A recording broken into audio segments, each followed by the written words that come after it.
할렐루야. 오늘은 신앙이 무엇인가에 대해서 우리가 살펴보도록 하겠습니다. 오늘 주제는 신앙이 무엇인가 하는 정의보다도 우리가 어떻게 하면 신앙을 갖느냐 하는 것을 나누고자 합니다. 요한복음 1장 12절부터 13절 말씀입니다. 영접하는 자 곧 그 이름을 믿는 자들에게는 하나님의 자녀가 되는 권세를 주셨으니 이는 혈통으로나 육적으로나 사람의 뜻으로 나지 아니하고 오직 하나님께로부터 난 자들이니라. 아멘. 믿음이라는 것은 관계이기 때문에 한마디로 정의하기가 너무 어렵습니다. 그래서 이전에 여러 가지 다양한 표현을 쓴다고 이야기를 했습니다. 구원도 마찬가지입니다. 구원을 이야기할 때는 이해하기 쉽도록 가장 초보적인 의미에서는 지옥에 가지 않는 것, 천국에 가는 것이라고 말을 했습니다. 그러나 구원에도 굉장히 많은 의미가 포함되어 있습니다. 그래서 성경에서 구원받았다, 영생을 누린다, 하나님의 자녀가 되었다 이런 다양한 표현을 씁니다. 이런 것이 바로 구원이 수많은 축복들을 뜻하고 있어서 그렇습니다. 우리는 은혜로 구원을 얻었다, 구원이 선물이다 이렇게 이야기를 많이 합니다. 이렇게 우리가 이야기를 하는 이유는요, 바로 우리가 천국에 가는 것은 착하게 살아서 가는 것이 아니기 때문인 것입니다. 우리가 천국에 어떻게 갈 수 있느냐? 왜냐하면 하나님의 자녀가 되었기 때문에 갈 수가 있게 되는 것입니다. 그래서 이것을 구원이라고 이야기합니다. 하나님의 자녀가 된다, 구원을 받았다, 이게 같은 말인 이유가 거기에 있는 것입니다. 한번 상상해 봤으면 좋겠습니다. 놀이터에서 애들이 나와서 놉니다. 즐겁게 놀다가도 해가 지면 그 아이들이 어디로 갑니까? 다 자기 집으로 돌아갑니다. 그런데 자기 집이 어디입니까? 부모님이 계신 곳이 자기 집인 것이죠. 근데 자녀 중에는 부모 말을 잘 듣는 자녀가 있고요, 덜 말을 듣는 자녀도 있지만 그 부모의 자녀이기 때문에 집에 가든 하나님의 자녀가 된 우리는 이 세상의 시간이 끝나면 어디로 가겠습니까? 하나님의 계신 곳으로 가는 것입니다. 하나님이 계신 그곳은요, 하나님의 사랑과 자비와 은혜와 용서가 지배하는 곳이고요, 그곳을 천국이라고 부릅니다. 이런 축복을 우리가 누리게 된 것입니다. 이 얼마나 특권입니까? 아멘? 사람들이 이런 성경 공부에 참여하면요, 하나님의 존재를 증명해주는 수업을 기대하고 오기도 합니다. 여러분, 그러나 하나님의 존재를 논리적으로 증명하기가 어렵습니다. 증명한다고 해서 여러분들이 믿으시겠습니까? 그렇다면 성경을 열어보십시오. 그곳에 하나님이 계십니다. 우리 인류의 역사가 5,000년도 훨씬 넘습니다.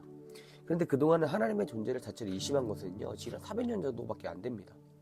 그 전까지는 어떤 것이 진짜 하나님이냐, 어떻게 하나님을 만나느냐 하는 것이었는데, 과학과 문명이 발전되면서 세포와 병균 이런 게 발견되니까 사람들이 모든 것은 물질적으로 이루어졌다는 그런 착각에 빠지고 세뇌를 당해버린 것입니다. 그리고 교육체계가 그렇게 하고 있습니다. 원래 인간은 하나님의 존재가 있는 것을 당연히 여기고요, 믿는 것이 당연했던 그런 존재였습니다. 우리 어린아이들을 보십시오. 아이들은 태어나면서 직감적으로 어떤 초자연적인 존재가 있다는 것을 압니다. 원래 우리는요, 하나님의 존재를 믿는 존재라는 것입니다. 어떠한 신의 존재를 증명하기보다는 오늘 어느 미국에 목회하셨던 목사님의 간증을 통해 그분이 어떻게 예수를 믿었게 되었는지를 설명드리려고 합니다. 그분은요, 기독교 가정에서 태어났고 한국 교단에서는 성결교단이라는 교단이 있습니다. 6.25 때 6분의 선교자를 냈습니다. 그중 한 분이 그분의 조부이십니다. 그래서 믿는 가정, 경건한 가정, 목사님 손자로 태어났기 때문에 교회 생활을 어렸을 때부터 했다고 합니다. 세례도 고등학교 2학년 때 받았고 학생회장도 하고 성가대도 했다고 합니다. 그런데 그 당시 분위기는 도덕적인 냄새가 많이 났다고 합니다. 어떤 분위기였냐면, 옛날에는 우리가 공자님의 가르침을 받았으며 살았지만 이제는 예수님의 가르침을 받으며 산다는 식으로 이해를 했다는 것입니다. 우리처럼 엄격한 곳에서는 물론 술, 담배 이런 건 못합니다. 화투 한 장이나 떨어지면 벼락이 떨어지고 막 그렇다고 합니다. 그분의 또 집은요, 특히 이런 경건을 강조했기 때문에 주일날 음식도 안 사 먹었다고 합니다. 또한 그분은 크리스천이 된다는 것은 술, 담배 안 하고 주일날 교회 나가는 것이라고 하는 것을 알았습니다. 그러다가 대학교에 들어갔다고 합니다. 세상 밖에는 교회를 보니 너무 초라해 보였습니다. 그냥 무능한 사람만 모이는 것 같고 천국, 청당 같은 소망도 없으면서 세상 삶의 재미가 없는 사람들만 모이는 것 같다고 생각을 했다고 합니다. 근데 그분은 그런 사람 중 하나가 된다는 것이 그렇게 싫었다고 하십니다. 하지만 어른들이 계시니 대놓고 교회를 안 다닐 수가 없었고 쪽복음 하나 들고 설교하기 시작하기 전에 들어가서 기도할 때 살짝 나오곤 했다고 합니다. 그 부분은 전자공학을 전공하였고 1967년에 졸업하였다고 합니다. 해군 간부 후보 생으로 자원하여 3년 3개월 복무하고 중위로 제대하였습니다. 2년을 진해에서 근무했기 때문에 집을 떠나 있는 것을 기회로 그때부터 방탕한 생활을 했다고 합니다. 방탕한 생활을 했다는 것이 술을 많이 마셨다는 이야기죠. 일주일에 6날은 마셨다고 합니다. 왜 그렇게 마셨는지 그분은 그렇게 사는 재미가 별 없었다고 하는 것 같습니다. 그런데 70년에 제대하고 오하이오 주립대학교 전자공학 박사과정을 위해서 미국에 왔다고 합니다. 그분이 대학원에 있을 때 안 되는 것입니다. 어느 날 학교를 가고 있는데 미국 전도 대원들이 성경책을 나눠주고 있는 것을 발견하였습니다. 그런데 그때 교회를 다니다가 안 다니니까 예수를 보면 두 가지 상반된 감정이 있었다고 합니다. 하나는 부러움이었습니다. 저렇게 미쳐보면 참 좋겠다 이런 부러움이 있었고, 다른 상반된 반응은 역겨움입니다. 당신 예수 믿으요? 구원 받았어? 하는 이런 식으로 대시하는 것에 대한 굉장한 거부감이 있었다고 합니다. 그래서 그날도 거기를 지나면서 느꼈던 것은 역겨움의 쪽이었다고 합니다. 일하는 시간에 일들 안 하고 뭐 하는 것인가, 이런 느낌이 있었다고 합니다. 그래서 지나가면서 뭐 공짜 아니야 이런 생각이 들어서 가다가 다시 돌아와가지고 신약 성경을 달라고 해서 받아갔습니다. 그때는 실험이 끝나고 논문을 쓰고 있었다라서 시간 여유가 좀 있을 때였다고 합니다. 그래서 첫 장부터 읽기 시작한 거예요. 그래서 그분이 교회에서 자랐기 때문에 설교도 엄청 많이 들었고 신학책도 몇 권 읽었었지만 성경을 직접적으로 읽은 건 처음이었다고 합니다. 물론 마음이 답답할 때는 평화 같은 것도 찾아보고 여러 가지 행동을 했다고 합니다. 근데 그분은 그때 성경을 직접적으로 읽은 것이 처음이었다고 합니다. 그래서 처음 있는 책 같다고 합니다. 아, 성경에 이런 이야기도 있었고 저런 이야기도 있었구나 라는 것을 깨닫게 된 거죠. 그래서 너무나 재밌어서 사흘에 걸쳐서 그걸 다 읽었다고 합니다. 그래서 성경을 읽고 나면 많은 사람들이 은혜를 받는다고 하는데 그분은 반대였다고 합니다.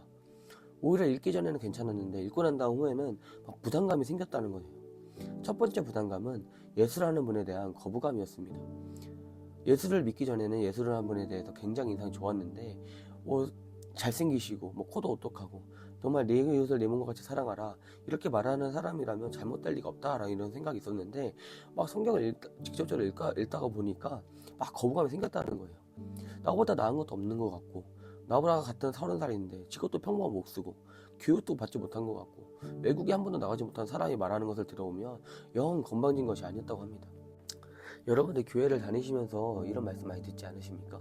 수고하고 무거운 짐진들아 다 내게로 오라 내가 너를 편히 쉬게 하겠다. 우리가 주일마다 노래도 하지 않습니까? 근데 이게 예수님이다 그래서 이런 말을 했다면 모르겠는데 이게 어떤 30살 난 청년 입에서 나온 말이다 이렇게 생각했을 때 이게 그냥 순수하게 받아들이지 않는 것입니다. 그 다음에 또 성경에 뭐라고 말하냐면 나는 온순하고 겸손하니 내가 내 멍에를 지고 내게 배우라 이런 말씀이 나오죠. 근데 겸손한 사람은 남들이 그 사람을 겸손하다고 해줘야 그렇게 겸손하다고 하는 건데 자기가 자기를 겸손하다고 하면 이게 문제가 있다는 것이에요.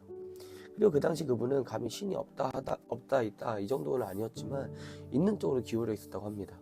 그렇다고 하면 종교라고 하면 반법론의 차이가 아니냐. 결국 같은 곳을 향해서 가는데 산을 올라갈 때 앞으로 해서 올라갈 수도 있고 옆으로 해서 올라갈 수 있고 뺑뺑 돌아갈 수 있는데 나는 길이요 진리요 생명이니 나로 말미암지 않고 하나님께로 갈 자가 없다 이런 식으로 이야기를 하니까 막 거부감이 막 온다는 것입니다.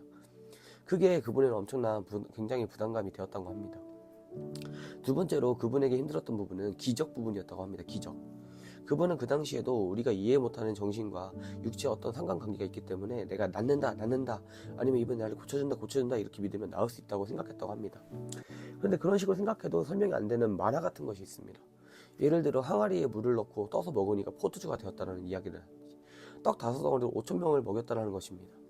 떡 5덩어리로 5,000명을 먹이려면 떡이 불어나야 하지 않습니까? 근데 이게 예수님이 제자들에게 줄 때 불어났을까요? 제자들이 군중들에게 나눠줄 때 불어났을까요? 떡이 막 쑥쑥 불어나는 것을 본다면 그것에 신경에서 들여다보고 있지 언제 이것을 나눠주고 있겠습니까? 그러니까 그분이 예수님을 믿으려고 하면 이런 것까지 믿어야 하나 하는 그런 엄청난 부담감이 있었다고 합니다. 그런데 이건 정말 말도 안 된다 하고 집어던지지 못하는 것이 문제였습니다. 왜냐하면 그분이 직접 성경을 읽기 전에는 막연하게 불경처럼 성경이라는 것은 예수라는 분이 죽고 난 다음에 한 200, 300년 전에 있다가 쓰여진 그런 이야기라고 생각했다고 합니다. 그래서 그 어떤 위대한 사람이 살고 죽고 난 다음에는 그 사람의 행적이 미화되면서 과장되면서 어떤 전설이라는 것이 탄생되는 게 아닙니까? 그게 역사지 않습니까? 어쨌든 말씀 요한복음 1장을 한번 보았으면 좋겠습니다. 1장 12절 말씀입니다. 영접하는 자, 곧 그 이름을 믿는 자들에게는 하나님의 자녀가 되는 권세를 주셨으니. 아멘. 누구에게 주신다고 했습니까? 그를 맞아들이는 사람들, 곧 그 이름을 믿는 사람들에게 주신다고 했습니다. 곧이 무슨 뜻입니까? 다시 말하자면 이라는 뜻입니다. 다시 말하자면 그래서 그를 맞아들이는 사람들. 옛날에는 맞아들이는 것을 영접한다고 했습니다. 그래서 영접하는 것과 믿는다는 것은 같다는 것입니다. 그런데 많은 교회에서, 우리 교회를 포함해서 예수님을 믿습니까? 보다 예수님을 영접했습니까? 라고 물어보는 이유가 있습니다. 믿습니까? 이러면 이것이 지적인 작용처럼 느껴져서 정확히 모르는 것입니다. 옛날에 내가 믿은 것 같기도 하고 안 믿은 것 같기도 하고 내가 반쯤 믿는 것 같기도 하고 또 정확하게 내가 뭘 믿어야지 내가 믿는 것을 믿는다고 할지 이것도 잘 모르겠다고 예매하다고 합니다. 그렇기 때문에 구원에 확신이 없는 것입니다. 정확하게 무슨 의미를 하는 건지 모르는 것입니다. 그런데 영접한다는 의미가 비교적 뚜렷한 것이 영접의 반대가 무엇입니까? 배척 또는 거부, 불신입니다. 이해가 되십니까? 그래서 예수를 믿는다고 하면 지적인 작용 같은데 갑자기 영접한다고 하면 배척, 거부, 불신 이렇게 뭔가 관계를 이야기하고 있는 것 같지 않습니까? 내가 이 예수를 모셔드렸느냐 아니 배척하거나 거부하거나 불신하거나 했느냐라는 그런 의미인 것입니다. 그래서 그것은 비교적 얘기가 쉬운 것 같습니다. 예수를 영접했습니까? 하지 않았습니까? 이것은 비교적 쉬운 것 같습니다. 그래서 예수님을 믿습니까? 보다는 예수님을 영접했습니까? 라는 표현을 쓰는 이유가 바로 이것입니다.